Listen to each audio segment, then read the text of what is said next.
factorising ax squared plus bx plus c where a is greater than 1. Our example is going to be 2x squared plus 11 plus 12. Our first step is that we're going to multiply a and c together. That's the first number and the last number. So 2 times 12 gives us 24.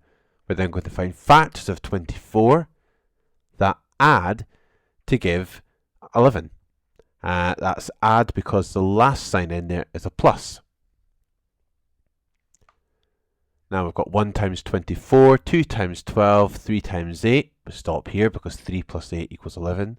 Then we find factors of 3 and 8.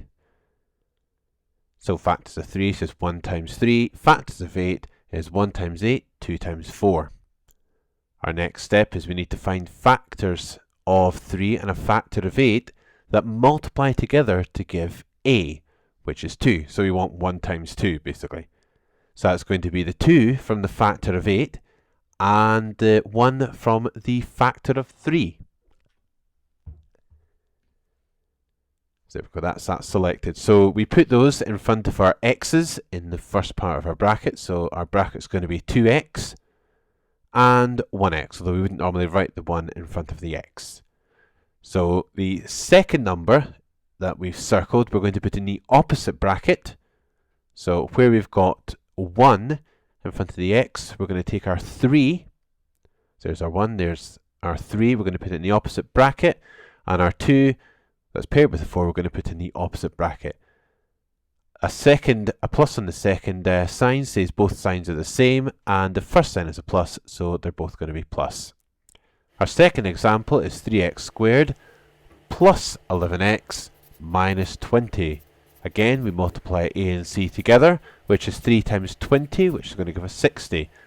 We want factors of 60 with a difference of 11. The reason it's a difference is our second sign is a minus. So we list our factors of 60, which is going to be 1 times 60, 2 times 30, 3 times 20, 4 times 15, and we stop here because 4 and 15 have a difference of 11. So we list our factors of 4 and our factors of 15, and we've got 1 times 4 and 2 times 2, and our factors of 15, 1 times 15, 3 times 5.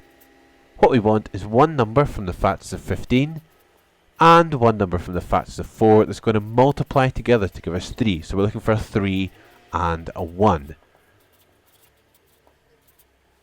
So here we go. We've got 1 times 3. We can only find it in one combination, the 3 and the 5 and the 15 and the 1 and the 4 from the factors of 4. So we put that, the 3 and the 1 in front of our x, like so, and we put the 4 in the opposite bracket to the 1 and the 5 in the opposite bracket to the 3. Now as it's a minus at the end, we have different signs. We've got a plus and a minus sign. As it's a plus here, the biggest number gets a plus. If it was minus 11x, then the biggest number would end up with a minus.